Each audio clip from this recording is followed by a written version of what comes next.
These Plus seem like 3. some smashes. Some would say that it's double 5.5. Oh, dang. I didn't even think about that. Dang, that's trippy. Math is hard, Yeah. but you made that look easy. People have been saying that. People have been I saying am looking in. I'm going to look into it. doubled is 11. As soon as this show's over, I will look into that. Yeah, he and I will pull up a confirm. calculator. I'll put it in the comments. He will pull up the calculator. He'll do boobies first, and then Yeah. he'll do 5.5 times 2.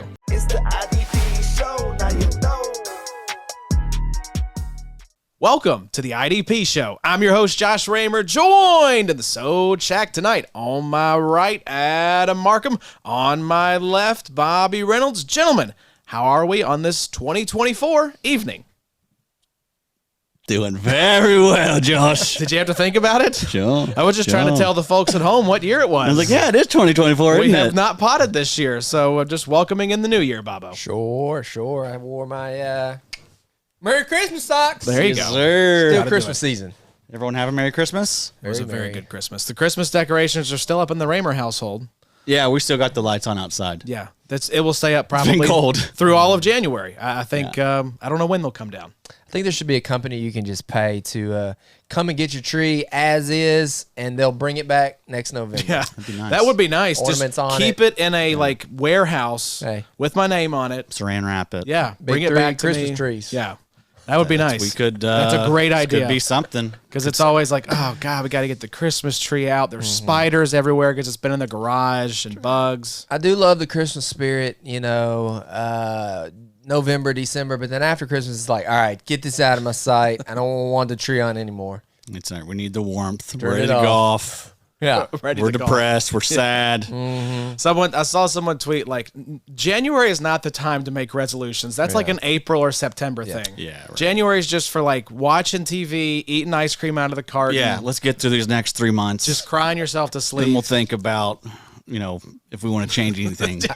Probably not, because at Yeah. that point we're just mega sad. I do try to think more optimistically. Like, once you roll past Christmas, the days are progressively getting longer. That is true. You're getting a little bit more sunshine. Just a little bit. Not much. And knowing Kentucky, I mean, we got up to like 56 today. Oh, I played a little disc golf. I think it's That's supposed fine. to be down T-shirt in the on. teens or next Look at week. you. Nothing but t-shirt on. Hey, that's it. Nothing but a Never t-shirt. looked so beautiful. Played well. No pants, no shoes, no problem. Hey. Well, welcome in. We're glad you're here for this first episode of the new year with the Big Three.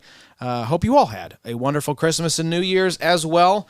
We are happy to be back with you all. It is officially the off season. Championships have wrapped up. The regular season is over. We are just a few days away from the NFL playoffs starting on Saturday, Super Wild Card Weekend. We've got bunch of games. I think 2 on Saturday, 3 on Sunday, and 1 on Monday.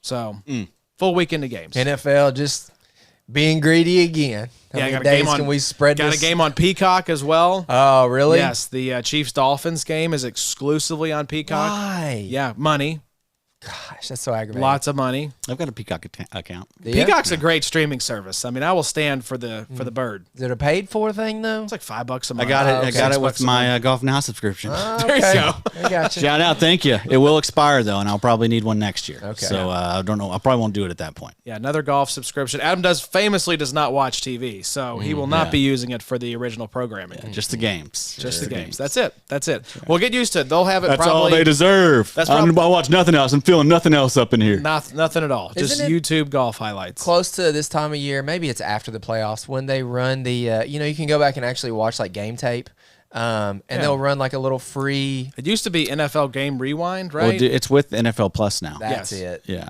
I am just like a corporate shill tonight. You really are. Anything else you'd like to plug, Mr. Shill?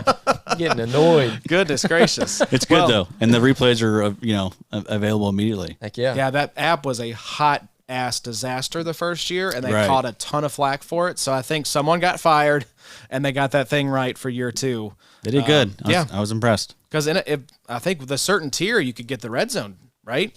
I think so. So Did good you stuff. wear the Colts sweatshirt just accidentally tonight, or are you making a point? No, I'm Bummed? I just wanted to have some NFL merch on. That's No, probably 25% of your wardrobe. probably Colts is, yeah. apparel. Colts apparel. I like that. Western apparel. I mean, I didn't expect us to win. I mean, when your fourth down play in the Colts Texans game comes down to Goodson and Gardner Minshew, Yeah, it's Gardner Minshew. it's okay. I'm fine. This season was a huge success. Boy, what a bro that guy is. Oh, yeah. Seriously, Like, hearing him like mic'd up and stuff, you're like, good Lord, how can anyone take this guy serious? I know.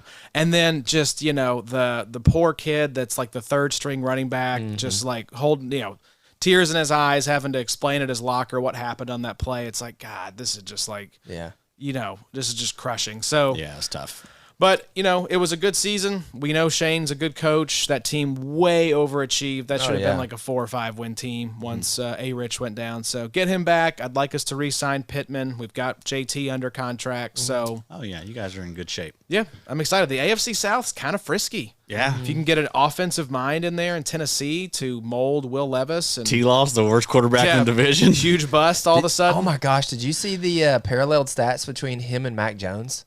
There's a tweet out now that's like really scarily, I think so. Scarily similar. Eerily similar. Eerily similar. There you go. Actually, Mac Jones was better in a couple of the categories, which is he might be better. I and mean, he to just bring got, him in. He just got benched for Bailey Zappi. Shout out Western. I also saw a cut up though of like T-Law putting some balls on the number and like receivers just dropping it. I mean, I think Calvin Ridley had 7 or 8 dropped passes or something. Zay Jones had a bunch. Yeah, Calvin Ridley is like 30. I mean, say what you want to. That team needs some more talent. Age-wise, he's older. They're not going to keep Ridley. They're going to have a lot of turnover this year. Can they even afford Josh Allen now?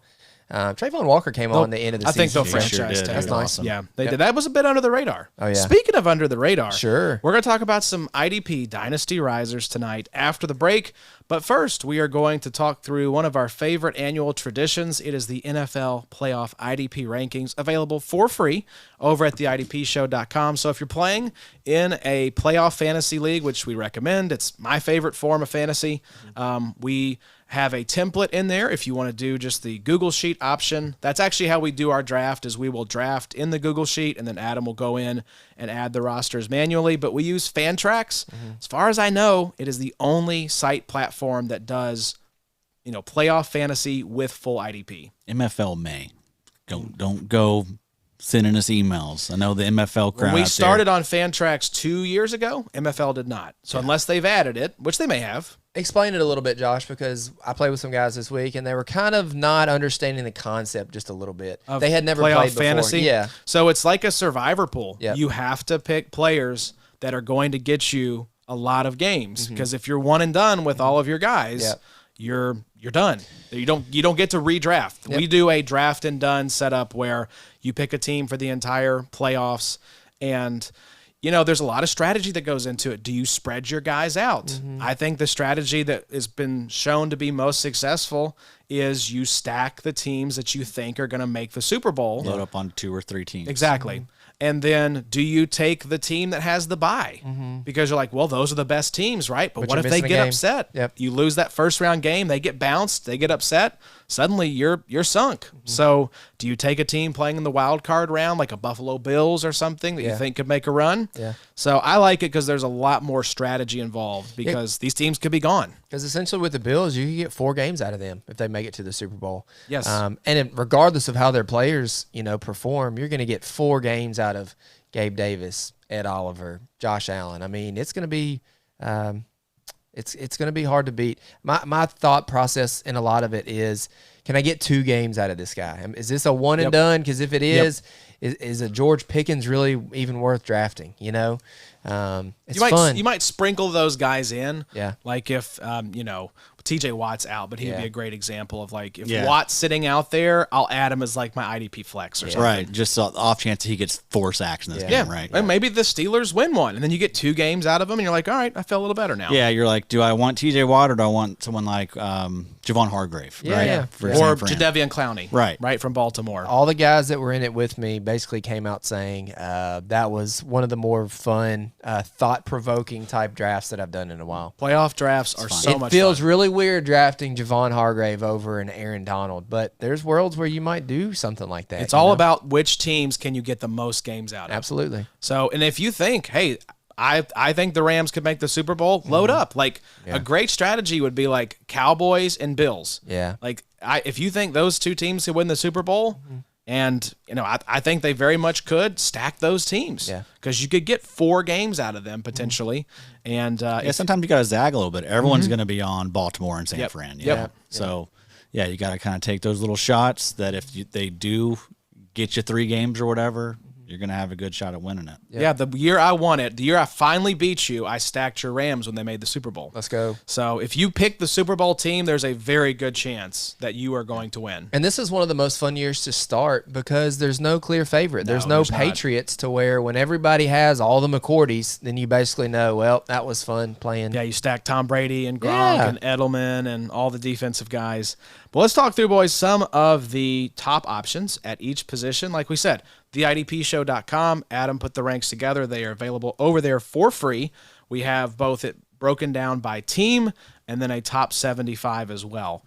So make sure you check that out and make sure you play playoff fantasy because it's a lot of fun. But LB options, boys, I'll just read some of the top options here and we can talk about maybe some targets you like personally. So Fred Warner, Roquan Smith, Terrell Bernard, Patrick Queen, Dre Greenlaw, Nick Bolton, JOK, Ernest Jones.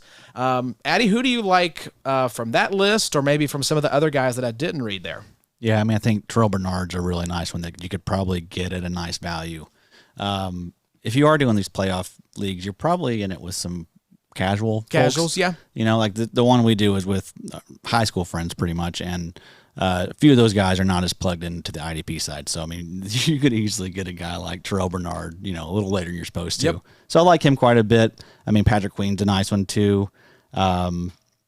Nick Bolton. I think Nick Bolton's he's kind of coming on as of late. He's buried on Fantrax. Is he? Absolutely buried. If I hadn't already drafted 2, Yeah, that's right, because he missed. He missed this year. Ben called me, shout out Fantasy Guru, bro, and we were talking. I was like, dude, I'm going to give you a little leg up here. Nick Bolton is still available. So, Well, and then you, Bobo, you've actually already drafted. So who were the linebackers you ended up with? okay, so hold on, Josh. We're loading. Loading? Okay, here we go. We're good. All right. So I got Micah Parsons, linebacker, and Fred Warner. And then in my IDP flex, I also have Drake Greenlaw. So There you go. So you went little San Cowboys, Fran Niners. heavy. Yeah. But, Does he have a edge tag or anything on there, or DL tag? Or? yeah, so Micah Parsons on here. It's letting me put him in the LB spot. So he's a linebacker on there. Okay.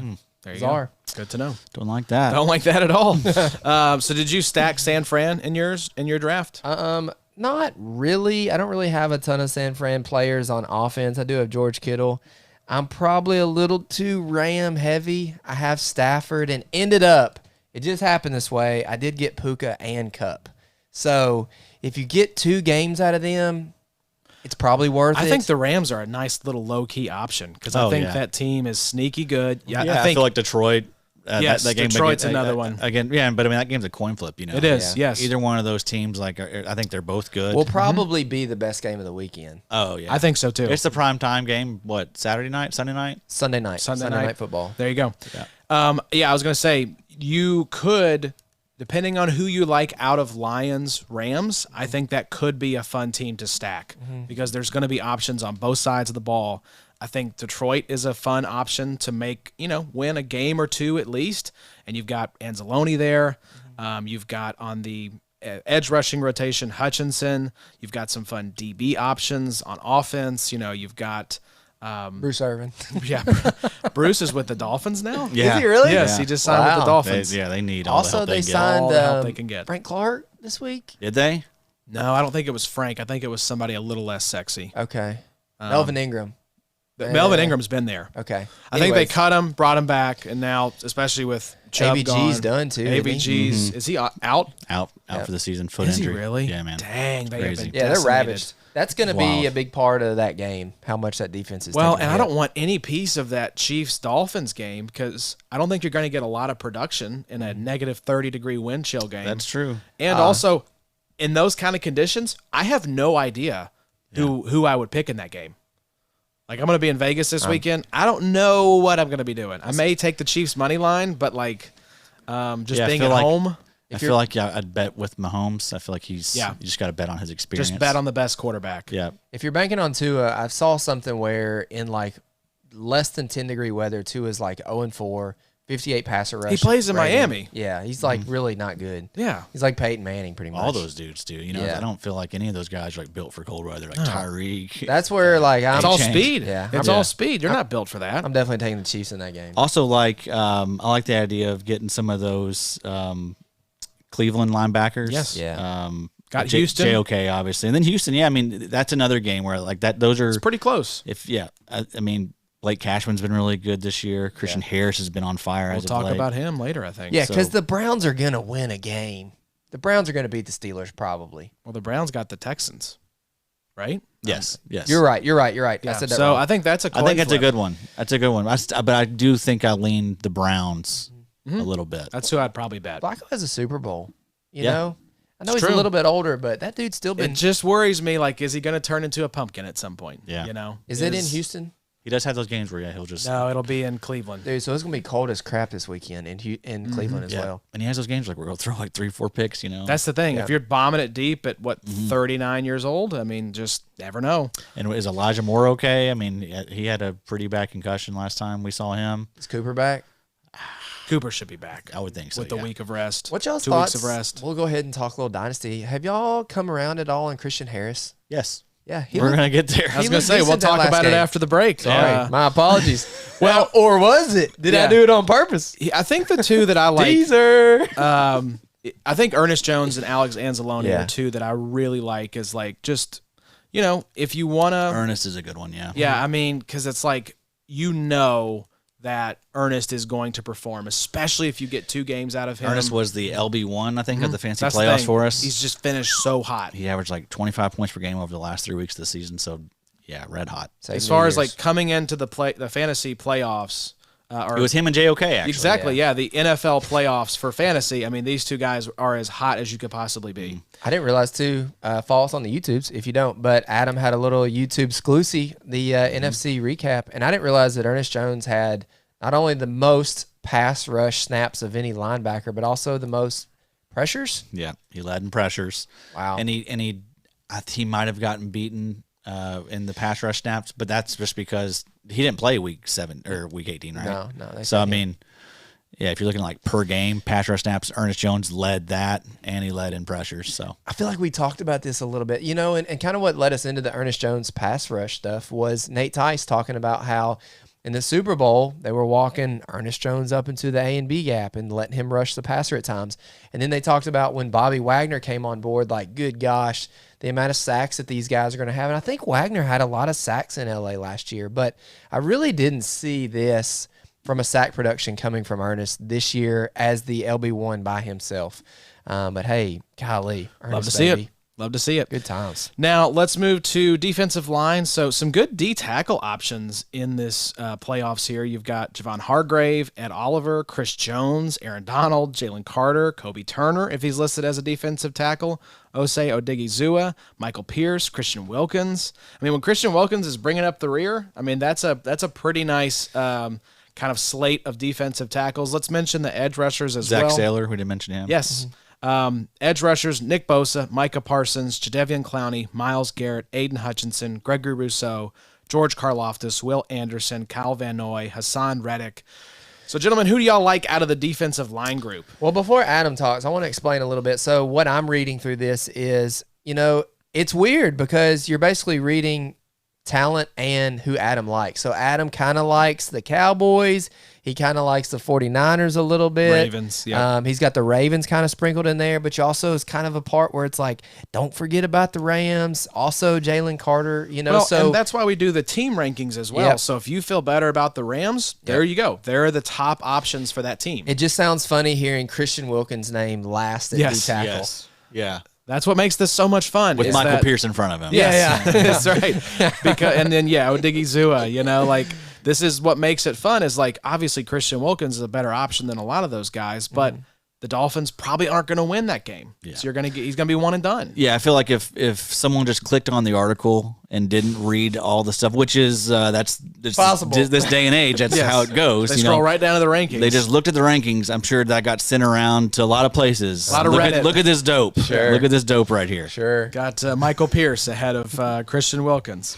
Yeah. But that's how you got to play it, folks, is Yeah. when you're doing the draft and done, you've got to pick winners. Now, what do we think about Bosa, Parsons? I think in terms of like overall 101, especially in our scoring system, which we use Big 3 scoring for our league, I think Parsons might be my 101 because I think there's a good chance the Cowboys could make the Super Bowl. Yeah, I think so. And, this is obviously a prolific And edge rusher. if they do make the Super Bowl, they didn't have a bye, so you get 4 games. You get 4 games, Yep. right?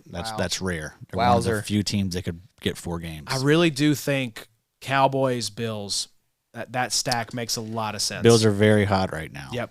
I mean, won 6 in a row, 5 out of 6 Mm-hmm. or something like that to close the season. I remember sitting here on the show saying, Bills are done. They're not making it, Same, yeah. right? They looked awful. They'd lost too many games, and they just got hot and rattled off some wins. Fired that OC. You're probably getting 2 games out of the Bills. They're going to beat Pittsburgh.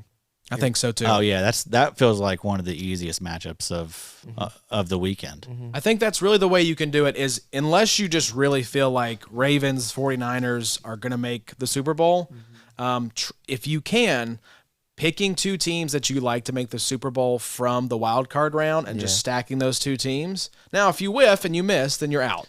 But I just think you have to take that swing if you want to try to win it. I wonder historically, like, what the odds are of the favorite getting to the Super Bowl. I think in the recent history, the favorites have made it more than not. Really? So, well, because it's often been like Patriots and Chiefs, right? Yeah. The kind of forgotten team here, though, a little bit is the Philadelphia Eagles. I was just thinking about that. Yeah. You know, But I kind of like the Bucks in that game, I man. know. Well, with everything that's happened week 18, just oh man. The Jalen Hurts holding up his hand and the finger it looks like a zigzag. Oh, did not need to see that. Nope. Yeah. Said he hadn't thrown a football Right. since that game. Right. That's not good. So that's not good. I mean, you feel like, is this just going to be like a running game for Philly? Like, are they going to even be able to pass at all? A.J. Brown went down in week 18 with a knee injury. I guess he's going to be fine, but It didn't look good. I don't think he was practicing today, was he? Yeah, I don't think he has all week. I mean, I think those guys will play because they have the Monday night game, so they've got an extra day of rest. But still, just not how you want to. And Devontae Smith was hurt to finish the year, right? This team is just banged up. they're just limping into the playoffs. The Yeah. Bucks are And honestly, you Josh know, frisky. Sweat and Reddick haven't done much here lately. They haven't. They've been really No. quiet. They just lost Sidney Brown with a torn ACL, God, who was that's coming on at the end of the year. brutal because he'll be out for a lot of next season too. Yes. That's what sucks. It's so late in the year. That'd be fun to have a little Baker, Mike Evans stack if you were to mean, get through. They're healthy, right? They've got defensive. They showed like a lot of the guys that weren't there for the first game. Like Yaya was not a starter yet. I think a lot of their secondary was banged up. I don't think they had Vita Vea. So now they're healthy. Winfield is should be a DPOY candidate. I mean, he's Yeah. going to be the best player on the field, in my opinion, on think both I teams. think Schrager did a little, maybe it was a DPOY kind of ranking this week on Good Morning Football, and I think he had Winfield as like He the should be. DPOY. Dude, he's been incredible. Yeah, he's been insane, especially the last couple months. So let's talk about defensive back, though, and look at the cornerbacks. So some good cornerback options as well. Charvarius Ward, Teron Johnson, Rasul Douglas, Brandon Stevens, Diamonor Lenore, L'Jarius Sneed, Trent McDuffie. Switching over to safety, Kyle Hamilton, Donovan Wilson, Justin Reed, Marcus Williams, Reed Blankenship, Kevin Byard, Jordan Poyer, Micah Hyde, Antoine Winfield. So, Bobo, who do you like out of the DB group? Well, who did you take at, let's do defensive line and DB from your draft? So my D line is Will Anderson and Justin Matabukwe, just because I like them to maybe win 2 games. I like Houston in that setup, and I like Baltimore. I think you're going to get 2 games out of Baltimore and potentially, a Super Bowl run from them. And you'll see that also in my defensive back. So I got Kevin Byard because I do think Philadelphia is being forgotten to some extent. But then I doubled down with Kyle Hamilton and Geno Stone. Okay. This league that I set up is a little bit heavy for interceptions. You get the ball taken away. The points are pretty hefty for you. So Geno Stone had 7 interceptions on the year. he did. K-Ham, I think, is probably the best safety option out of anybody in the IDP DB section. When you look at the longevity Absolutely. potential, Yeah. Because, I mean, Antoine Winfield's the best safety this year, but that game's a coin flip. Yeah. I mean, even if you like the Bucks, you don't like them to probably win 2 Yeah. games. You might like them to win 1 game. yeah, I mean, I'm probably not going to be drafting any of those guys. As much as I would love to. I could see sprinkling in a Winfield, just because I think he's going to ball out. Dude, Melifonwu could be a Yes. nice little sprinkle as Yeah, well. Absolutely. He's been great. Especially if that's another team that I think you could potentially stack would be Lions, because I think that team is good. Oh, yeah. I think they are legit good. And the NFC is wide open. I mean, there's, it's a little top heavy with the 49ers and Cowboys, but I think the Lions are right there for me as that third team. Yeah, Aiden Hutchinson is on fire right now. Yep. I think he has 5 sacks in his last 2 or something. Just going nuts. Yeah. So, Addy, who would be your 101 in terms of looking at teams that you would want to stack from? What position you'd want to target first? Who's that number one guy for you? It's gonna be Bosa. Think so? Yeah, I mean, and I'm assuming we're playing in big play type leagues where you get where your guys that get a lot of sacks. Those are your leading scorers in fantasy. So yeah, it'd be Bosa, I think. I mean, just because I feel the best about San Fran as far as like I think they're the best team in it right now. There's not really anyone I'm too scared of in the NFC, especially now with Philly. Being weird, being hurt and banged up. I put Dallas and San Fran on the same page, but still, Dallas. Do you trust Dallas? Exactly. Yeah, against San Fran? Johnny's already calling them getting wiped out in the, I guess, NFC Championship game or whenever they. I'm nervous about them this weekend. It's because it's Dallas. Yep. We see this all the time with Dallas. Against the Packers, yeah. Yeah, I mean, you could. Packers are hot. They are. They are. Never know. I'm always a little scared when it comes to Dallas. Yep. I think they are a different team than they've been in the past, but yeah. How far does that carry them? So yeah, that's why my 1 and 2 is actually Bosa 1, Fred Warner 2. Yep, that makes sense.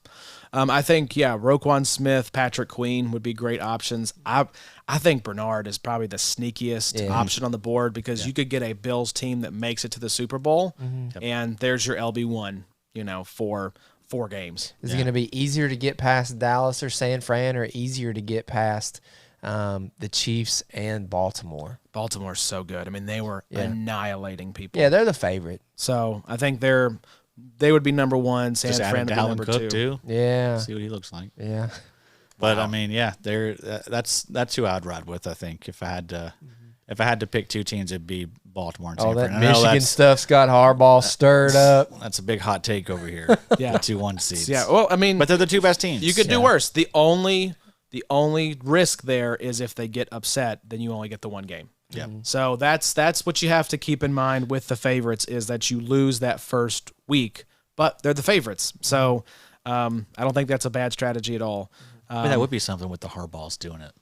Sure it is. Both of them. Yeah. Wow, narrative streak. They played in the Super Bowl against each other before, but that would be cool to have, college playoff winner and then NFL playoff winner. I think Jack as well. was at the game. I think they showed him at one point. He was. Oh yeah.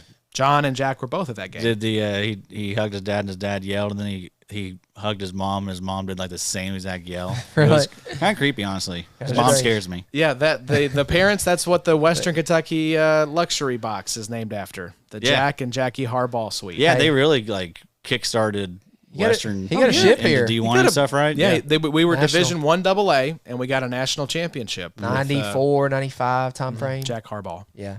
No, I think it was 2000, Oh, was it? 2001. Okay. Yeah, it was a little later. It was just we had just one side. We didn't have a. Yeah, we That's did. It's true. not 2 sides. It's not two-sided. The stadium. We're not a big deal. I think he gave Western Kentucky a shout out during his post-game press They conference. kicked those balls into the railroad track. into the trains. Yeah, They really did. legitimately. Yeah, If you're driving along in a convertible, you just get absolutely knocked out by those are all apartments now.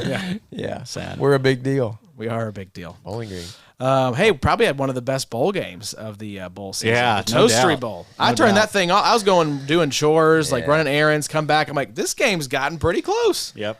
We were down I think 4 touchdowns in the first quarter. Hey, It was nuts. as a tape boy, I was pretty uninterested in Romo Dunze. He didn't look that great. As a quote number 2 wide receiver off the board, I need a little bit more. Well, Washington, nobody looked good. Was in that left game. lacking. I didn't even Michigan think just ate their lunch. Phoenix looked very good. He was just getting beat up, dude. I guess. Let's talk about some wild card You rounds. got 2 Harbaughs coming after you. IDP bets. We are going to have some fun episodes coming up with y'all next week. We will have IDP bets with Johnny and Justin Varnes.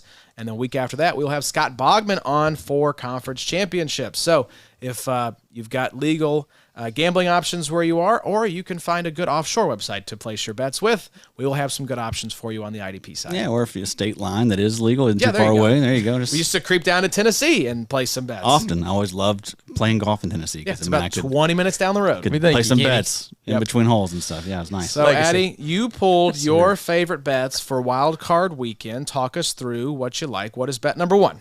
Devin White over 4.5 tackles plus assist. I had to do a triple take on this line. I was like, is this just a solo tackle? Really low for combined. Yeah, and I know it's been a down year for Devin White, but yeah, just a silly line. I feel like this is definitely going to move to 5.5 before the weekend gets here. Or 8.5. Yeah, they might jump it like 2. Maybe. But yeah, I mean, Devin White, he's had at least 5 tackles in 9 of 14 games this season. He's averaging 6 tackles per game. He's has a career average of 7.4 tackles per game. And I mean, in this matchup, like we mentioned with Philly, Jalen Hurts can't throw a ball right now, apparently. So I feel like it's going to be a heavy ground attack from Philly, which could equal a lot of tackles for these linebackers. So yeah, over 4.5 tackles plus assists for Devin White. That's an easy one. It's going to be a cold game, too, I assume. I haven't checked the temperatures in Philly, but I think everyone's... At Tampa. Is it? Mm-hmm. Yep. Looking here. ESPN. That's right. You're right, because Tampa is right. the division winner. Yeah. Oh, my gosh. Is that 4 and 5? Yeah, 4 and 5. Mm-hmm. Yep. That's right. Oh, my gosh. Okay, but I think we're still going to get a heavy dose of the ground game with absolutely. Hurts not able to throw the ball right now. Not going to throw. Yeah, so... Kenny Gainwell, DeAndre Swift...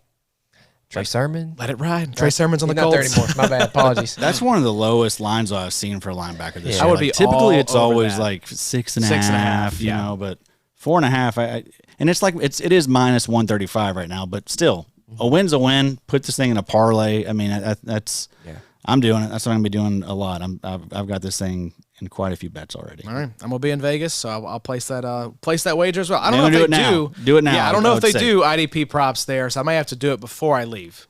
Because weirdly, I don't think they have the DraftKings in Well, Vegas. do it in the state that you're over in the airplane. That's a good question. We're in Tennessee, can't do it It's yet. international Kansas is waters. coming. You can't connect to the internet. Well, if your plane has internet, but I don't know what. Maybe it just.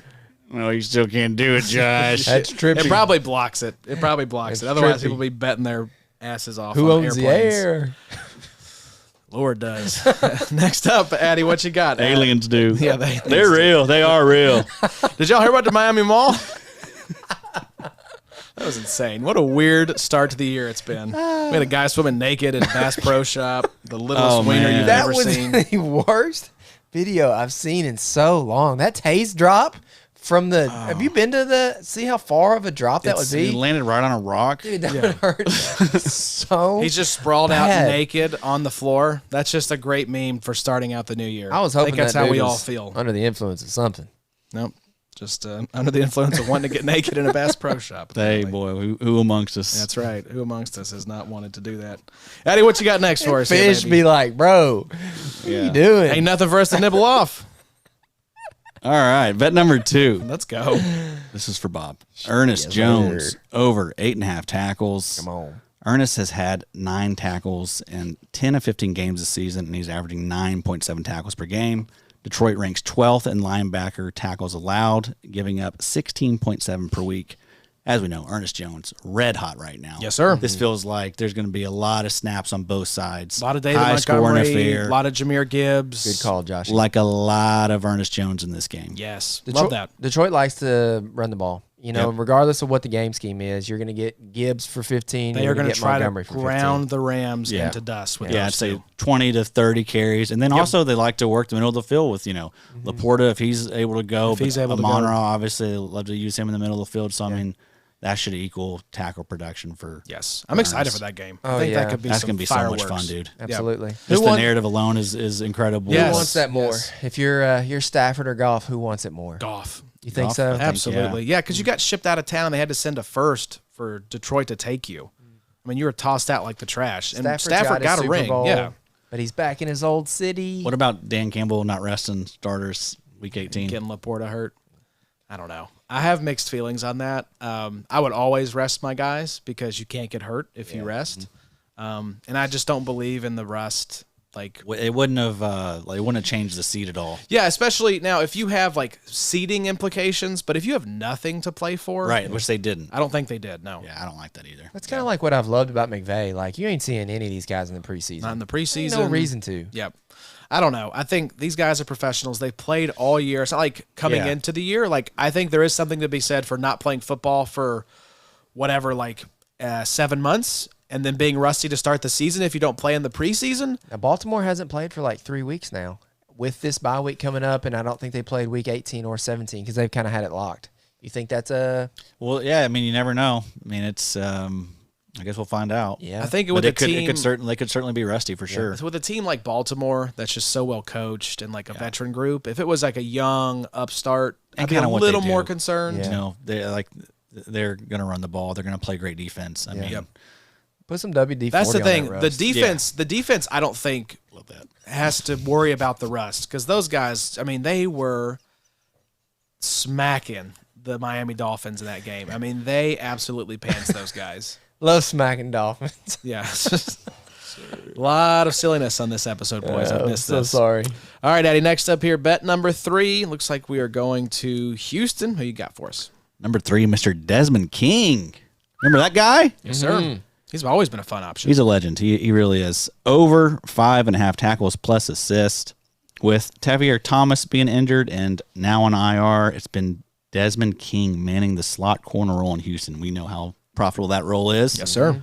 King is averaging 8.5 tackles per game over his last 4. One of those was actually against Cleveland in Week 16, where King put up a cool 11 tackles. 11 tackles. That seems like, Bobo, Yikes. more than 5.5 to me. Yes, 5.5. Carry the 8. These plus seem like 3. some smashes. Some would say that it's double 5.5. Oh, dang. I didn't even think about that. Dang, that's trippy. Math is hard, Yeah. but you Trippy. made that look easy. People have been saying that. People have been I saying am looking in. I'm going to look 5.5 into it. doubled is 11. As soon as this show's over, I will look into that. Yeah, he And will I pull up a confirm. calculator. I'll put it in the comments. He will pull up the calculator. He'll do boobies first, and then Yeah. he'll do 5.5 times 2. My favorite was when Desmond King was returning like punt and kicks. Pretty crazy. Yes. He was the He cheat was code. DB1, I believe, one year that we. Hey, remember Marcus 2018 Jones? He may still or- be. I don't know. He's been, but like in fantasy leagues too, he's been like killing it, like averaging like 20 points per game. Like he under the radar was really, really good if you're able to plug him in any of your fantasy playoff lineups. Nice. We got some quick hitters as well here, Eddie. Some quick hitters. Nick Bolton over 7.5 T plus A. It's tackles plus assist. You dirty, Get your minds out of the gutter. Hassan Reddick under Oh, our first 0.75 under. Okay. sacks. So talk to me about this one. He's just been cold lately. And Tampa Bay, I know Baker is a little hobbled right now, but they've been really good about not, giving up sacks. You are right. So, I kind of like that. And I don't normally like, and also I like the fact that it's 0.75, right? Like a lot of these are 0.25, 0.25, yep. as we'll get to. But yeah, Hassan Reddick, he's been cold. I just don't like it. Yeah, that makes sense. I especially with the 0.75, I think that makes a lot of sense. Yep. Next, I like Emmanuel Ogbah over 0.25. I really like this one for the juice. He's going to definitely get the most opportunities He's he's gonna had all say, year. He's the guy now. And he's been pretty productive when he has gotten a chance. But they just haven't needed this dude. Like this dude was, I think it was 2 seasons ago. He got super paid. He got a really nice bag, but then just like they can't even use this guy. Good. Yeah. They can't even use him now. Before I forget, with Baker Mayfield, you are right. Mid-season, they were giving up like 1 sack a game, 2 sack a games. Like they were pretty good there. But the last 4 weeks, they've given up 3 sacks, 2 sacks, 2 sacks, and a 5-sack game in Week 14. So yes, I do like that. That's a good call. Hopefully we don't see Week 14 type performance, but 5 sacks. Reddick's been cold. Josh Sweat's been cold. All those guys have been really. The whole Philly team's been cold. They really have Who's been. Who's been really good from? They're in a funk Philly? right now. Yeah, it's just weird because it's like you can't really put your finger on what's going on, but they just look broken and dysfunctional. Yeah. So, okay, a couple more quick hitters. It looks like Rashawn Gary over 0.25 sacks. That's plus 165. That's just it's Dak Prescott. He can do some dumb stuff. I like the juice there. And then DeMarcus Lawrence over 0.25. That's plus 230. plus 230 Jordan Love's first playoff game. for DeMarcus Lawrence. Yeah, DeMarcus Lawrence, who's been pretty well. I mean, he's been playing pretty well from the metric standpoint, like PFF wise. He looks, and I think he had a really strong end of the season. But It's DeMarcus Lawrence. I mean, DeMarcus Lawrence. it's a Lawrence. potential Hall of Famer here. yeah, So, yeah, like- 0.25. Yeah, plus 0.25, 230. half a sack. Love that. DeMarcus Lawrence been really good. Good call, Eddie. So yeah, that's where I find usually the best money is on the sack props. Especially on these quarter sacks. Yep. That's really So nice. I like to combine usually like a sack prop with one of those easy tackle, like the Devin White with That's just easy money. Rashawn Gary with the DeMarcus Lawrence and just But even so, I'm also putting 10 on Devin White and just enjoying my You just- $5, $6 Yeah. I'm going to get back. That's Sure. okay. Yeah. Sure. You just love to be able to just take money from DraftKings. A win's a win. That's I'm right. right. Take the win. I don't got to Take the feel win, bad folks. about not having plus money odds. Uh-huh. Just leave me alone. Yeah. Just let me take my dub. You need a dub. You That's need a right. dub every once in a while. We're going to try Get to your help dub. you get some dubs throughout the NFL playoffs. Like we said, we'll have IDP bets every week for the rest of the NFL playoffs. We'll have, like we said, Justin Varnes next week, Scott Bogman the week after that, and we'll have a guest for the Super Bowl as well. These are fun. They're fun. Typically, what I like to do is I like to put like one of these IDP prop bets in there out of like a 3-leg parlay. But usually I've got like a receiving prop and then like a rushing prop or something like that. Do you bet games at all? Not really. Not really. I like the props. Yeah, the props are fun. Props are fun. Yeah. I got to figure out who I like this weekend. I'll be placing some actual game bets. Yeah. You're gonna do some parlays? Oh, I love doing the parlays. Oh, They're yeah. so much fun. Yeah, we always lose, but that's okay. You gonna do a round robin? Nope, I don't know. I don't know if the sports book takes round robins. All right, we're gonna take a quick break, and when we come back, we are going to talk about 6 Dynasty risers, LB, DL, and DB. Don't go anywhere. We will be right back.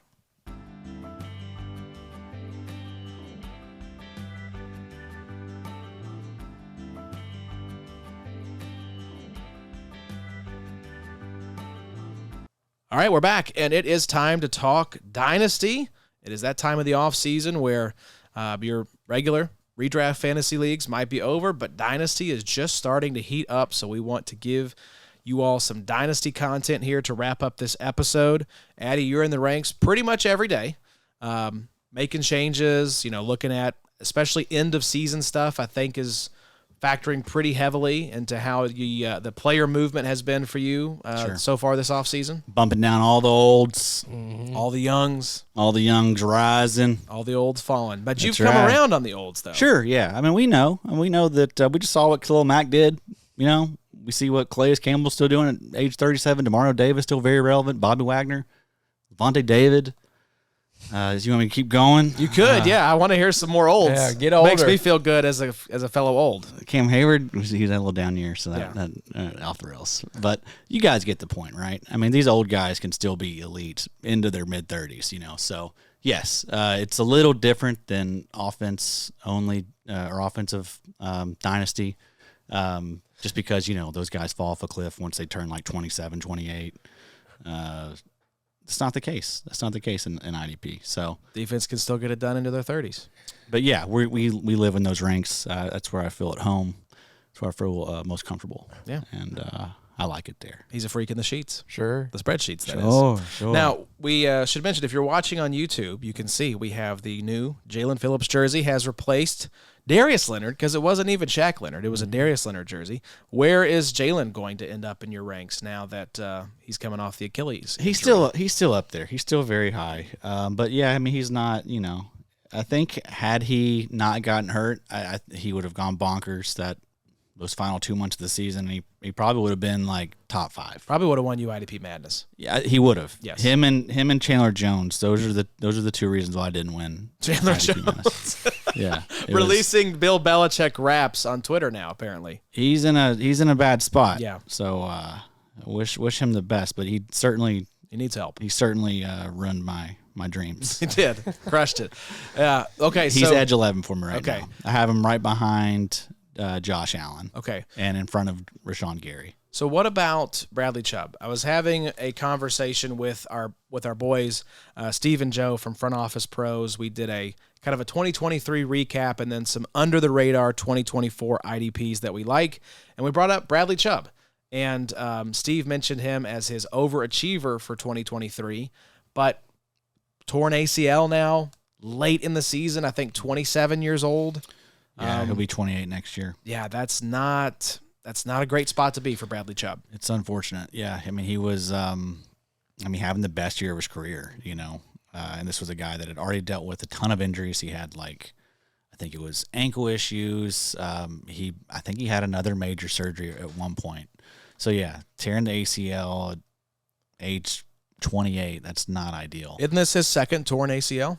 of his might professional be. career? It might I thought be. he tore one in Denver and was out for a year. That may have been what it was. I know Von Miller was there tearing ACLs a few years too, so I get them confused. But yes, he certainly has had tons of injury history. But it's not an Achilles, you know. It is ACL. Like we've seen a lot of players recover from this one. So I do think Bradley Chubb is borderline elite. He's not quite elite, but I mean he's really, really good. And so I wouldn't be surprised if we see him, you know, have a couple more years of 10+ sacks. But yeah, this certainly takes a major hit to his value, all this stuff that's happened. I don't think you can go after him right now because I don't know when we're going to see him. Right, yeah. And what are you going to get next year anyway, you know? When you look at Rashawn Gary, the slow rollout they had. Jordan Brooks, who started off strong, but then he had injuries kind of creep up and wasn't really Kinda usable down the stretch. Yeah, kind of wonder if maybe the injuries kind of were a result of rushing back from the ACL. And Harold Landry, he had a great season, but also he tore his ACL at the beginning of, I think, the preseason in 2022. I think the best you can hope for is maybe Chubb's back for like post-Halloween. Right. You know, maybe closer to Thanksgiving. I mean, yeah, and same thing with Jalen Phillips. Like both those guys probably don't start the year. You probably have to go get like a DJ Wanham or somebody if you're Miami just to have bodies. Right, because Van Ginkel, I'm pretty sure, is the UFA. They're in a weird spot. He is. Yeah. He's looking for a payday. They owe Tua if they're going to keep him, right? Has he been paid Yeah, I'm yet? sure that decision's I don't think he's been coming up. paid yet. What's that Tyreek They picked up his fifth-year situation option, I think it like was. right now, you know? I think Tyreek is secure. Okay. Yeah, he got the bag when he got traded. I gotcha. But It does suck for Bradley Chubb. I mean, Chubb was the 3rd overall pick. he was up there. He was a top, He was really high. And it does suck because the only reason he's probably not a Denver Bronco anymore is because of his injuries. I mean, you look up every couple weeks and he was just injured again. And sometimes it was minor stuff, but sometimes that, you know, the foot stuff and then the ACL, I think it was an ACL. Did you ever look that up, Josh? Yeah, I'm looking it up Has right he now. done multiples? But yeah, at age 28, it's kind of like a Nick Chubb to me, to where it's like, it's going to be hard for this guy to piece it back together. He was the 5th overall pick in 2018. yeah. And it does suck because he was looking fantastic. He was looking like, gosh, Denver, why did you let this guy go? Yeah. And it was such a leap of faith for Miami to trade for him, but then also to pay him what they paid him. I remember a lot of people, you know, with furrowed brows talking about that deal. Sure. And he proved everyone wrong. Furrowed brows, people. You hate that the ACL tear happened, but I mean, he was going to make everyone eat those words. You trading for Jalen Phillips right now? Trying to buy low? Yeah, we talked about this. I think. Yeah, I think so. Yeah, I mean a second round pick. Yeah. I mean, yeah, no one's right, gonna. I did. I'm not gonna be able to. You know, You said a 3rd? if someone's selling for a third, that's stupid. Yeah. Like, Yeah. what are you doing? You're, come on, that's not how you play. I You're not listening to this show. Yeah, you're selling as low as it's been in the last 2 years. Yeah, so in 2019, Bradley Chubb suffered a partial tear of the ACL. This was in week 4 of that season. So he missed pretty much all of the 2019 season. So He never returned after that, right? he came back the following season, but yeah, he was out the rest of 2019 after that partial tear. So And this you is know, his second ACL injury. That ACL stuff it's still an ACL. Like, that's a major injury. I don't think you ever fully recover from that. That's tough. Yeah, so let's talk about some risers, though. We've mentioned a couple guys with ambiguous futures ahead of them, but let's talk about some folks who are surging up Addy's ranks. And why don't you kick us off in Houston with a player that I did not think was going to be topping this list when we started having this conversation. Yeah, in honor of Nick Saban retiring. There you go. I thought I'd talk about a former Alabama alum, Christian Harris. I feel like we need to start with the PFF grades here. Yes. We dogged Harris quite a bit last year, and rightfully so. Deservedly so. He was indeed PFF's worst graded linebacker in 2022. Maybe ever. A lot of red lights. He was in the running for sure. That changed dramatically in 2023. 60.0 overall PFF grade this year. His coverage grade improved from 29.6 in 2022 to 66.0 in 2023. So, love to see the improvement in quality of play.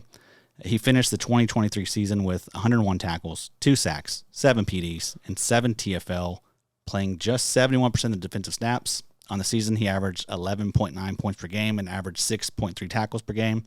but the magic really started to happen once he became a full-time LB in Week 10. Let's look at the splits. Do the splits, baby. Weeks 1 through 9, Harris was averaging just 7.9 points per game and 4.3 tackles per game, playing 50% of the defensive snaps. Weeks 10 through 18, his points per game increased to 14.2 points per game. That was 20th best among linebackers.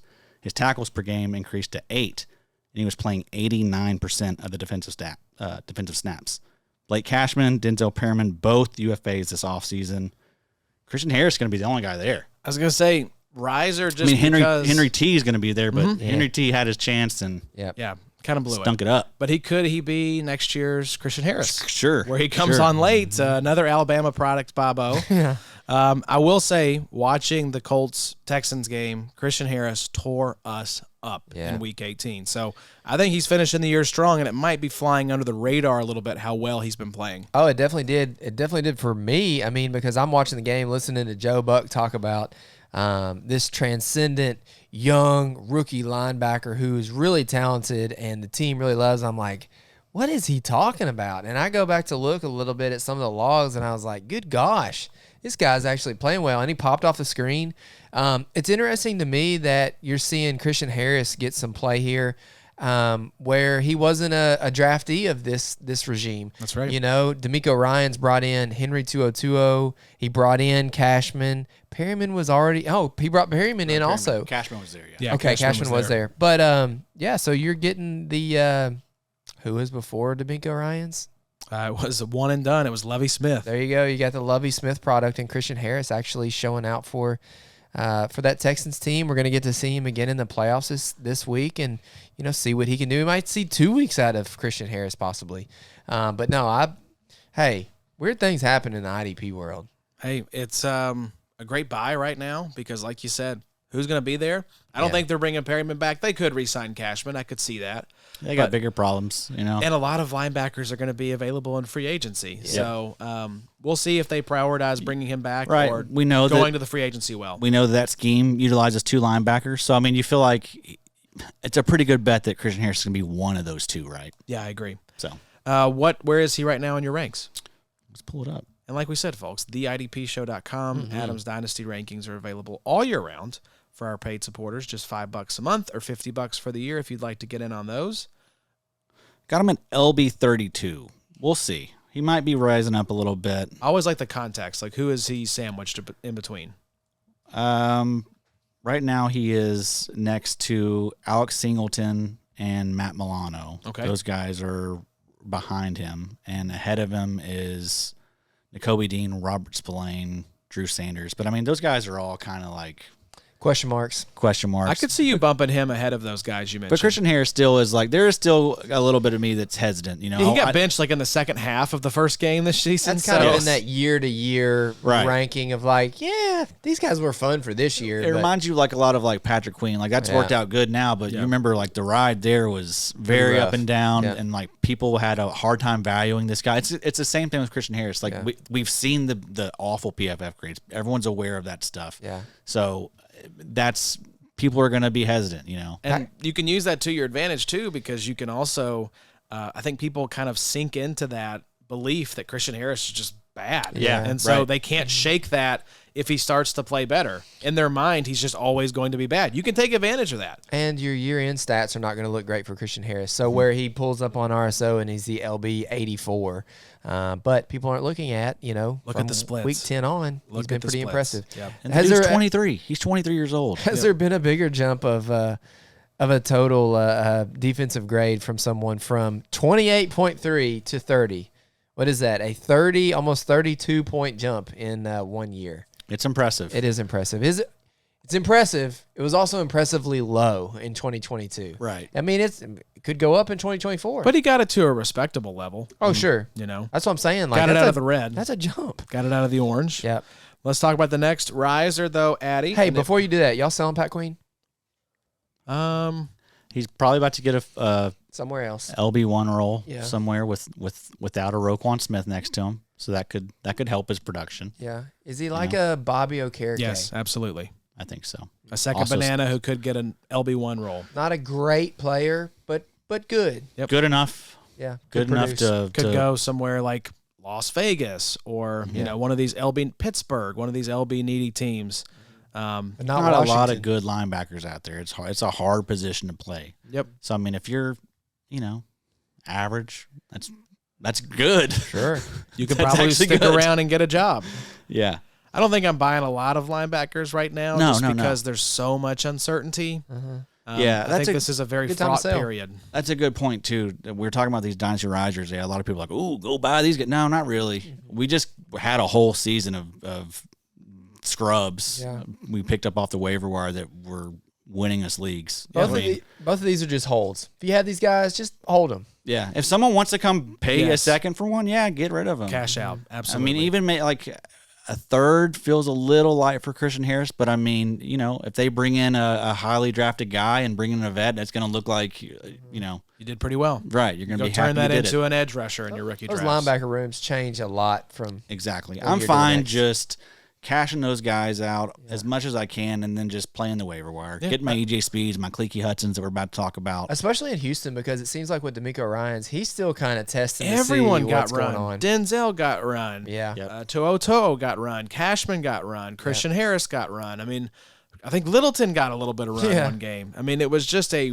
let's figure out who our guys are type of season for that position group. So I mentioned Bobby Okereke was my overachiever on the Front Office Pro show, and I said he's a great sell right now. Yeah. Finished as LB1. If you go through week 18, played 100% of snaps. There's I mean, cash out on that sort of overproduction. There's very few linebackers in my head right now that are not good sales. Foye, probably a good sell. Great sell. Roquan, probably a good sell. Great sell. I mean, a lot of these elite names, if somebody came and The buys that I want are like the Drew Sanders, right, and the Jack Campbells, like those kind of guys that have not popped yet, and the value is going to be depressed. should have traded Nick Bolton after last season. And you probably didn't because you listened to me. And here we are. But maybe buy him now. Yeah, he's a great buy. Yeah, he was hurt. It wasn't his fault. Hey, So- clearing out a little bit for him next year. Sure is. Tranquil's gone. Willie out of there. Willie gone. Thank goodness. Let's talk about They're gonna bring, boy there, in, though. bring in Cashman. another waiver wire hero who finished the season very strong. I mean, I think he was up there top 3 or 4 linebacker for your playoffs. Hey, we'll get to it. Let's talk about it. Hey, with Michigan win the Natty, I thought we should show some love to former You alum. just love showing love to college alumni for some reason. I don't know what the hell's going on here. Kaliki Hudson. That's a fun name, isn't it? Sure is. Very It's a fun. fun name, boy. He gets some points for that too. But Hudson got his opportunity at the end of the year thanks to Jamin Davis suffering a season-ending injury week 14, and boy, did he make the most of it. From weeks 15 to 18, when it matters most, That's right.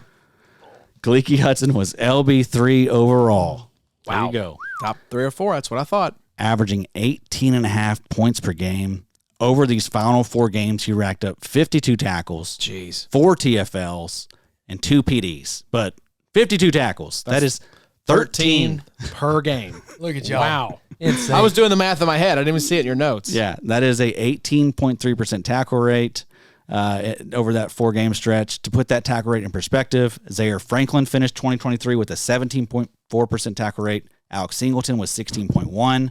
Bobby Wagner and Foye both had a 15.6% tackle rate. So obviously Hudson, much smaller sample size, but still good companies mentioned with. And 4 games is not nothing. That's not nothing. That's a nice little sample. That's a healthy sample size. Yes, you it know? is. It ain't like it's a 1 or 2 game stretch. We got 4 games of this dude putting up 13 tackles a week.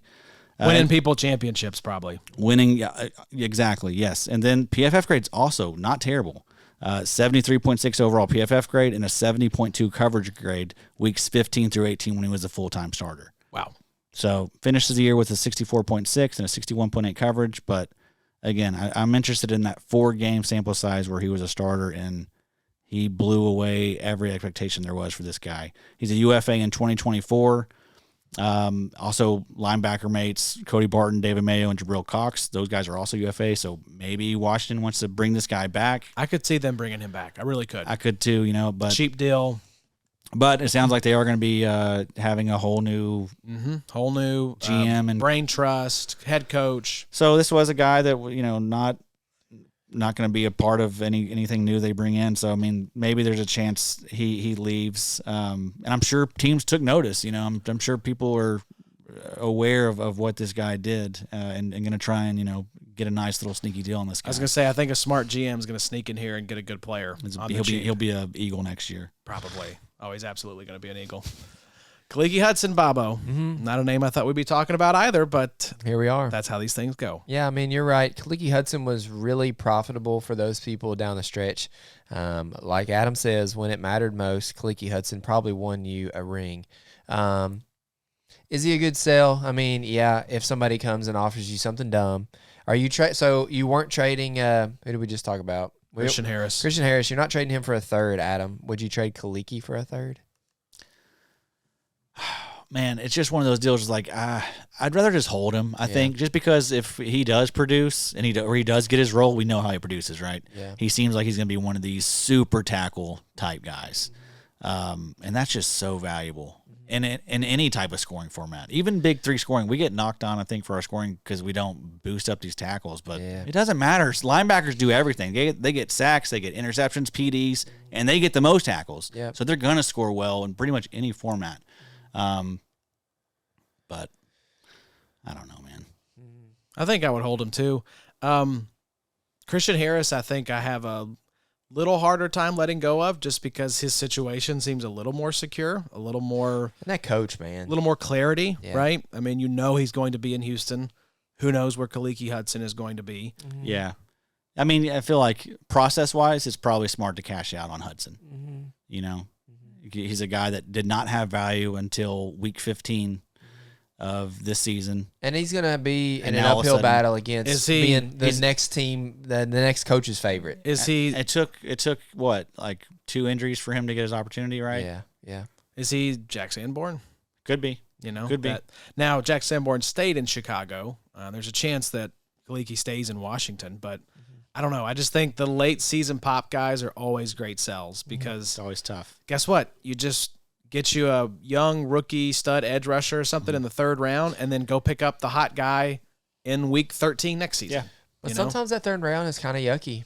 I mean, I think that a lot of these leagues with offense and defense, it's going to be heavy offense this year. There's going to be a lot of wide receivers taken in the 1st and 2nd round. So maybe that drops some of these Drew Sanders and some of these Jack Campbells into the 3rd round in 2024. I don't know. There were still, Jalen Carter was going in the 3rd, I think, quite a bit. Tari Wilson. Van Ness probably was a 3rd rounder. Yeah. Yep. So I mean, there is.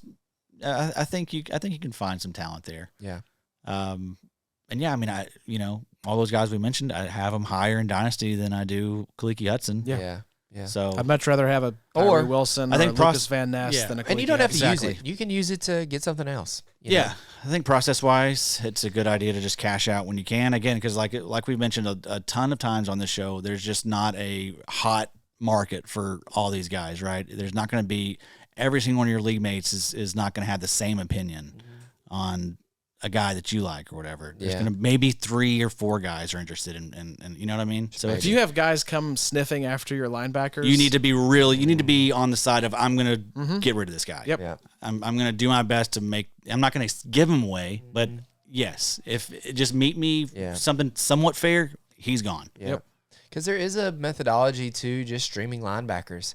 As yucky as it might seem in week 1, shout out Nico in XFL. He had the most cap, I feel like, going into the season where, you could give whoever, most fab, whatever you want to call it. He was grabbing these weekly guys that just kind of popped, and he didn't win a lot, but he did trade a bunch of linebackers to contenders throughout the season. He produced some. I'm trying to think of some of these linebackers this last year that Robert came out Spillane. of nowhere. Spillane, EJ Speed, kind of came out There's of another nowhere. good one though, like EJ Speed. You selling EJ Speed? Probably. Man, I don't know. He's He a little older too though, but I yeah, mean, he is older. He looks so good down the does stretch. though. Indy not bring anybody in? You know what I mean? Could be. I Just mean, roll we've back got. Zaire. We need to help bolster that offense a Are you lot. trading Zaire? I don't Zaire know. kind of slowed down a little bit down He was the stretch. banged up. What can I get for him? Is someone going to give me a second? That's probably not enough to move. No. I'll just take Zaire.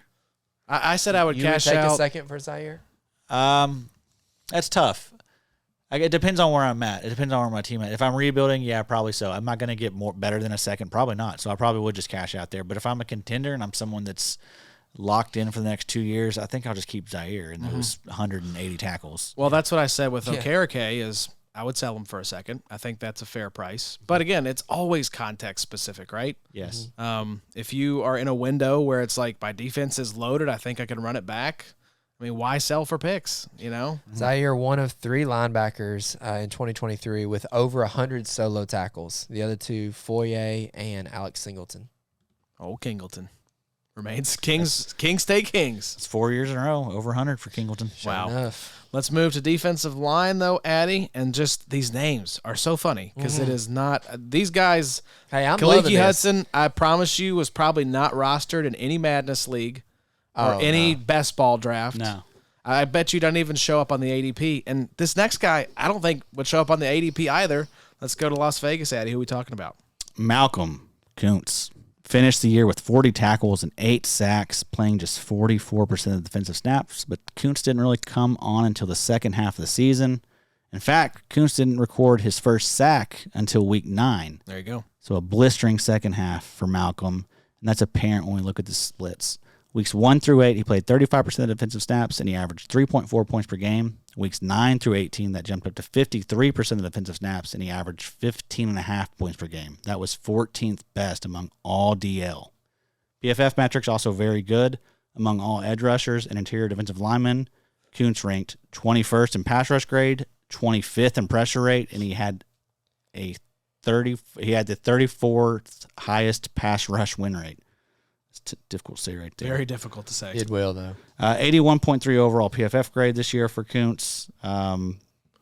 Just improvement across the board and everything he's done. I mean, he didn't really get the opportunity in year 1 or year 2. Yeah. Which was always this was a guy that I always liked. I mean, he pressure rate was really good, although it was a limited sample size those first 2 years, and he produced whenever he got an opportunity. He did. In 2021, week 13, on 10% of snaps, 1 tackle, 1 sack. Week 14, 23% of the snaps, 1 tackle, 1 sack. But then they went ahead and shelved him.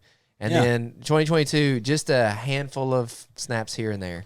Yeah, Nothing he played 68 snaps in 2022. Yeah. 48 snaps in 2021, 501 in 2023. Wow.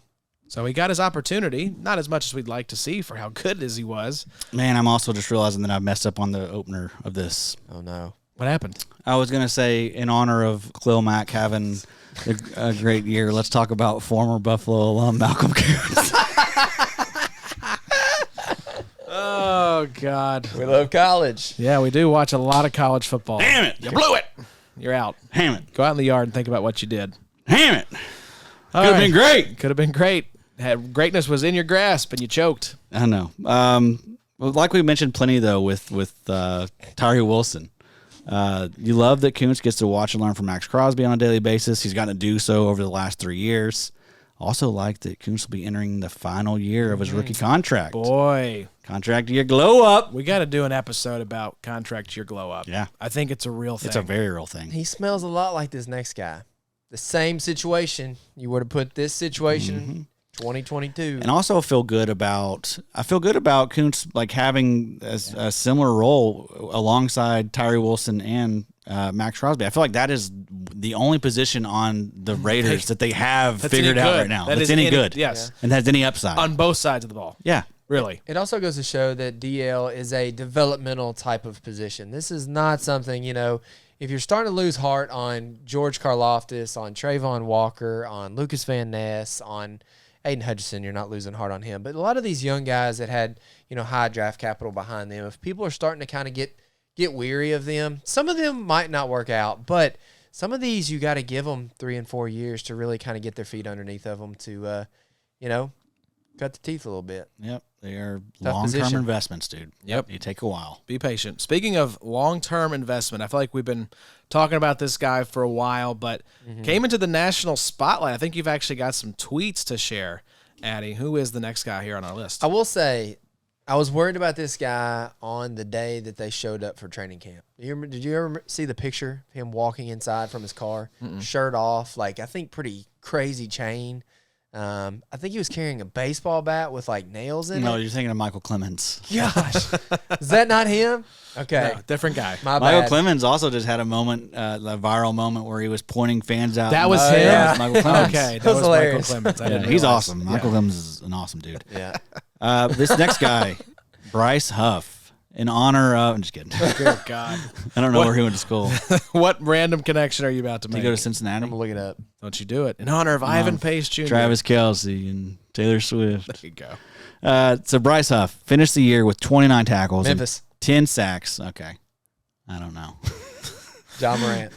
There you go. 29 tackles and 10 sacks on just 42% of the defensive snaps. For fantasy, this equaled Huff finishing as the DL 57 in total points and DL 70 in points per game, averaging just 9.6 points per game. So not blowing anyone away, but remember, he's playing just 42% of the snaps. So let's go one step further, boys. Dig a little deeper. Please. Let's do the points per snap. Here we go. Let's break it out. I'm just waiting for points per second. It's coming. It's coming, all right. It's coming. We got Ringler on it. Yeah, that's right. That's true.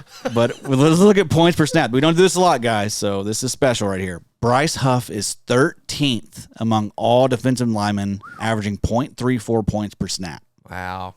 Thanks, son. Adam Very nice. creating stats 13. over there. Love to see it. He's a stat creator. And speaking of stats, the PFF advanced stats are out of control. 20.1% pressure rate this season. That is second among all defensive linemen. That is second only to Micah Parsons. Wow. And it's just by a hair. He has a 22.8% pass rush win rate. That is third behind Myles Garrett and Micah Parsons. Some very good company. Yeah, I mean, he just every stat that he has, it's among an elite group of pass rushers. So I mean, this dude tearing it up, just tearing it up across the board. He's also going to be a UFA this season. So 2024, man, he's going to be. He is 2024 Uchenna Nwosu. Yes, I think so. Just get ready. A lot more money, a lot more playing time in 2024 for Bryce Huff. Yeah, and some love from a couple of our favorites Yeah, here. some good tweets here. Sam Munson over at PFF. Bryce Huff this season had the sixth best pass rush win rate of any edge rusher of the last 10 years. 10 years. And the third best pressure rate. So I guess Micah Parsons was also top 3 in pressure rate. I was going to say, that's a good season for Micah Parsons as well. Here's a guy by the name of John Macri. One of our faves. Highest quick pressure rate. This is pressures that happen in 2.5 seconds or less among edge rushers in 2023. So Macri's also making up stats. Yes. Micah QPR. Parsons, number 1, that's 18.6. Myles Garrett, number 2, 16.2.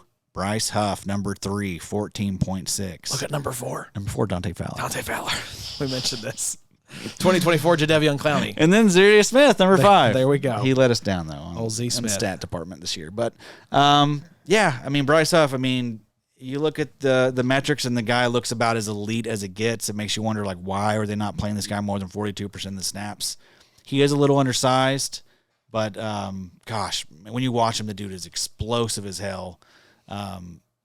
He's thick and, like, he looks almost like a beefed up off-ball linebacker. He doesn't really look like an edge rusher. Yeah. I want to see who his comparable player is and player profiler. Clearly, he is an edge rusher. 10 sacks. I mean, the guy is impressive, and he's gotten better every single year.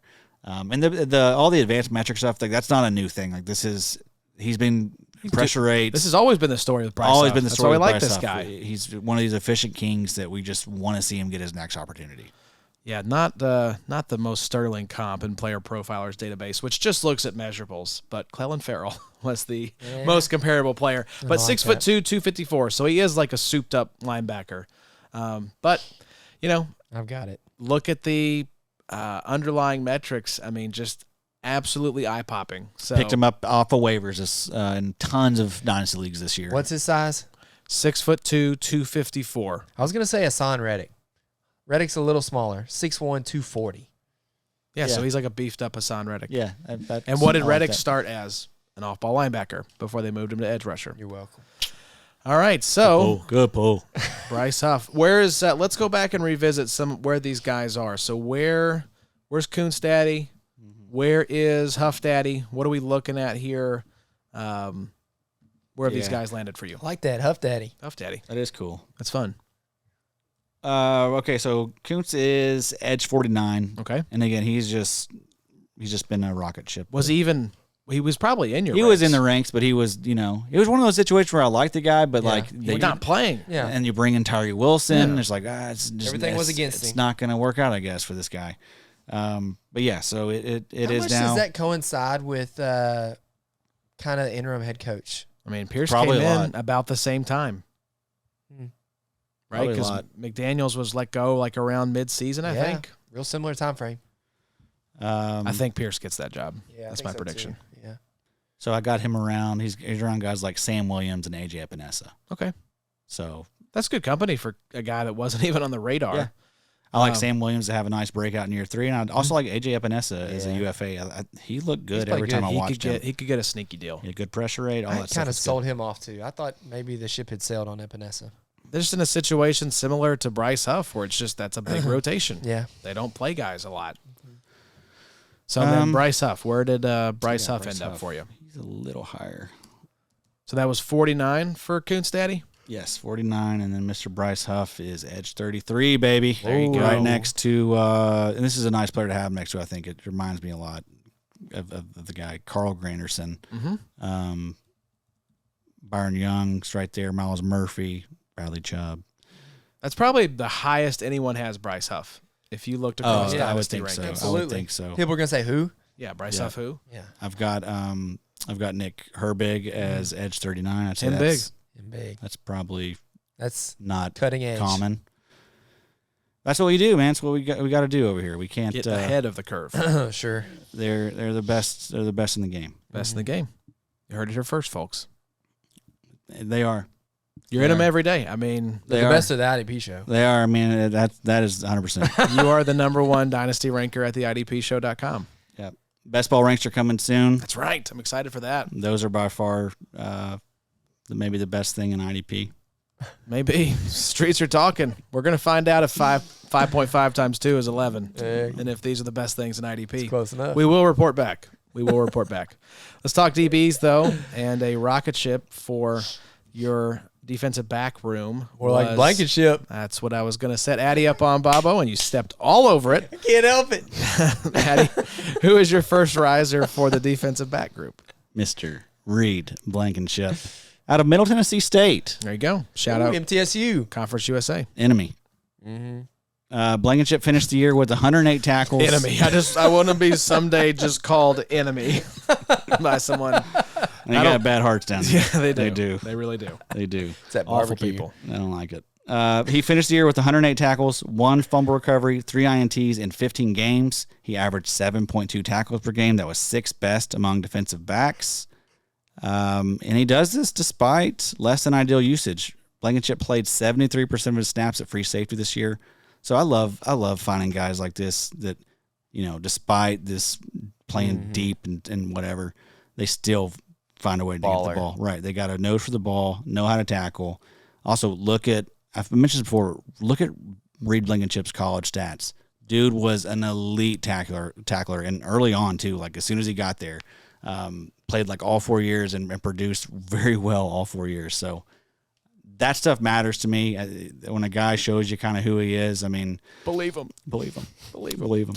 Yeah, fantasy finish of safety 12 in total points and safety 7 in points per game. That was a 13.2 per game average this year. 73.4 overall PFF grade. That ranked 19th among safeties.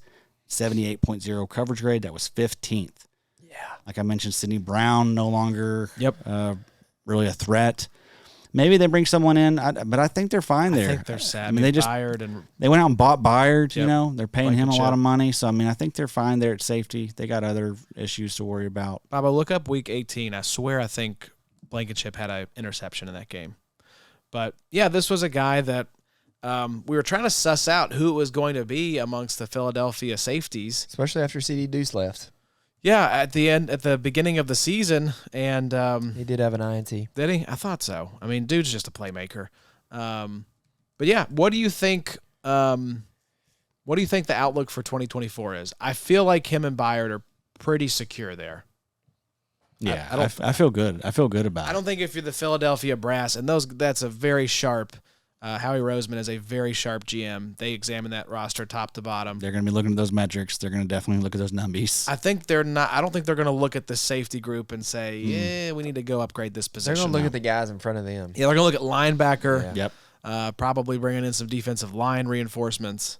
Maybe another edge. Mm-hmm. Josh Sweat kind of underperformed this year. He sure did. He get paid?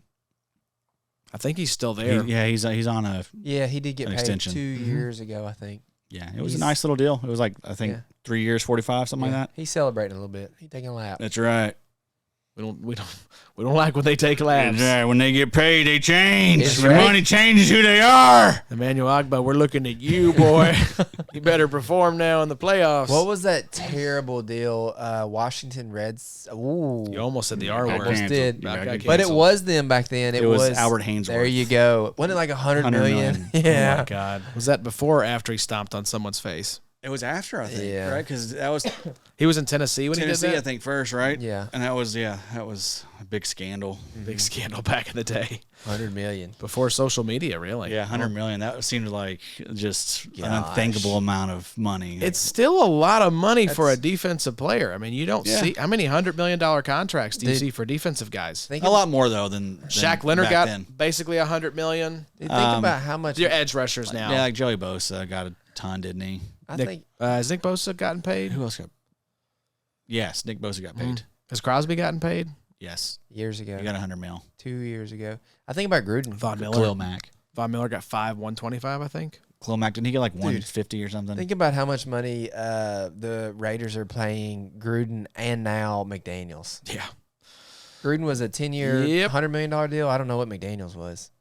It's probably 4 or 5 years. It's Yeah, usually wow. what these I coaching think that's the contracts best are. deal in the NFL. Go be a coach, be real terrible. Yeah, Frank Reich was Yeah. like, I'll probably retire because I just signed like a 4-year deal in Carolina and, Yeah. and played like 9 games. Yeah, it's honestly really easy. You just got to be really good for a little bit, and get a huge deal, and then just be really bad. And then Yeah. just cash out and go Audi, live on the Yeah. beach somewhere.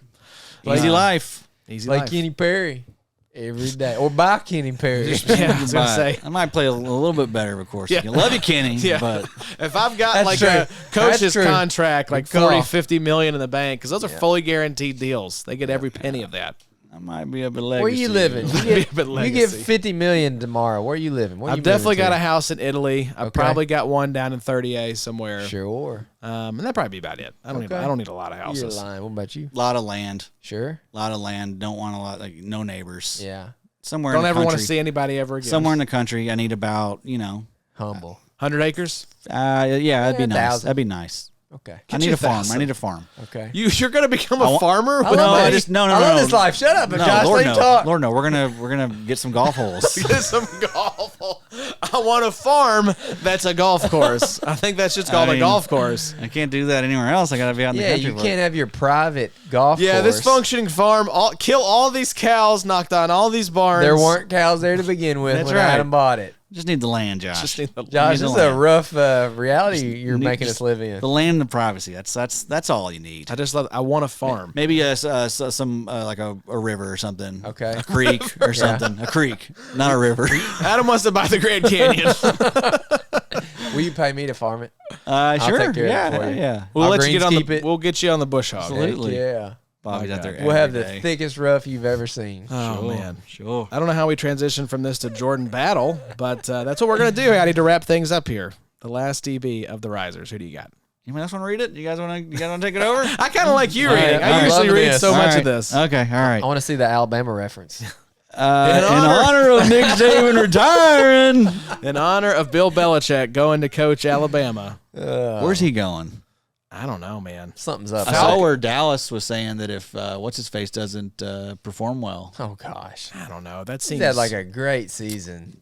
but if he chokes away in the playoffs. Well, the one that I've seen is Atlanta because they've always hired coaches with no head coaching experience. Yeah. So it could be a zig where they usually zag. So we'll see. That's the one I've heard connected to Belichick's gonna from have to official sources. Yeah, that's stay great. with Jerry for a couple. But also, nights. like someone said, wouldn't you go to L.A. and have Justin Herbert and some defensive pieces to work with as opposed to Desmond Ritter, I don't Taylor know. Heineke? I feel like that's kind of you got Herbert, and that's really about it, in my opinion. Yeah, a lot of old. Older Derwin, older Bosa. Bill Belichick would love that. Are you Old kidding older me? Keenan, older Eckler. Bosa can't stay healthy. Yeah. That's Although I do like Bosa for next year. Oh, here we go. I'm not having this conversation with Hey. you. Little fool's gold. They hurt till they ain't. I think Joey Bosa hurts until he retires. He's gonna be cheaper than he's ever been. We've had the same conversation. He's going to He's miss gonna 9 be games. cheaper than he's ever been. Hey, if you look at the games he played, though, pretty good. Pretty good in best ball. He was good by PPS. Pretty good in best ball. Y'all can talk this all off season, Hey. and I'll determine what we're going to do week 1. Hey, 7 first place finishes in these best balls. Not thanks to Joey Bosa, though. Just That's saying, what that I'm is saying. true. That is true. It's thanks to Khalil That is Mack. true. That is true. Not But Joey what I'm Bosa. saying is I saw Khalil Mack coming.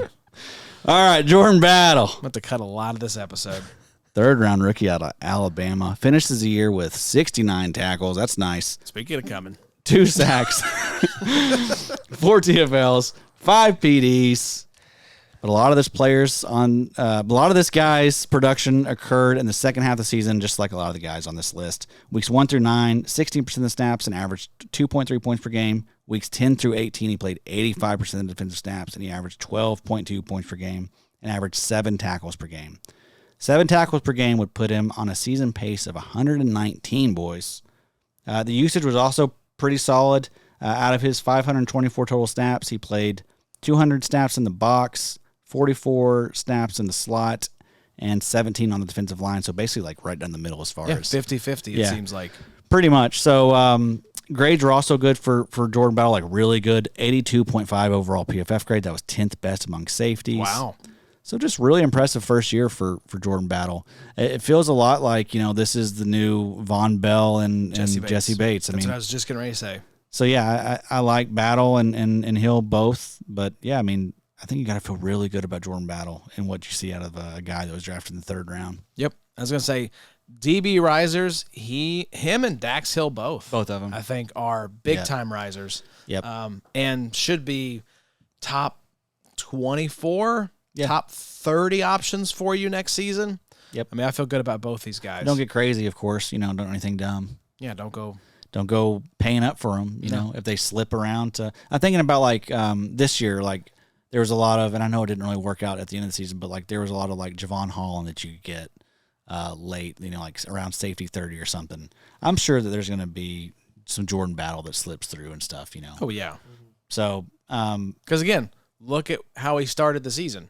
A lot of folks, casuals check out. Correct. If your team's eliminated, you check out. So you may not have noticed Kaliki Hudson, Malcolm Kuntz, Jordan Battle coming on at the end of the season. exactly. So, well, there you go, folks. 6 Dynasty risers, as well as the fantasy playoff rankings and our favorite bets for Wild Card Weekend. Gentlemen, it was fun to be back in the shack, chopping it up and just being idiots with you guys. Yeah, it was a great time. I missed this. We hadn't done it in a while. You know, It's been like what, month and a half? Yeah, Christmas. It was tough this year because, week 17, the week of content that we would have done, our recap would have fallen on Christmas Eve. Yeah. Waivers was on Christmas Day. That's right. And it's just like, gosh, I mean, we could try to make it work on another year when the holiday's on a different day, but Yeah, we tried. It That was just- 11 o'clock. And We that did. just makes We- it tough. I was still trying to put kids down. Yeah, Adam Christmas was Eve. ready. I was watching Die Hard. Wow. I was like, I don't think I'm getting off this couch. Is Die Hard a Christmas movie? It is a Christmas movie. Okay. Yeah, I watch it at Christmas. I've never so seen it. It's a Christmas so movie. I, don't know. Yeah. I was playing golf. You don't watch movies. Shut up. You don't get to have Have you seen it? opinions I on haven't movies and television. I've actually not seen it either. Hey, so your Super Bowl pick is? Yeah, so I think I'm going to go Ravens Cowboys. And the winner is? I'm going to go Ravens. Wow. I'll give it to Lamar. Wow. Yeah. Yeah. Addy? I think they've been the best team Um, for 6 weeks now. Let's go with the 49ers and the Bills. Oh, fun. Okay, winner. Niners. Eddie's big on the Niners. What you got, Bobo? Oh, man. I won't hate it if you say the Rams. It's just, I mean, in a fun world, that would be cool. It's going to be tough to get past the 49ers over there. This is going to be gross. Let's go Baltimore Cowboys.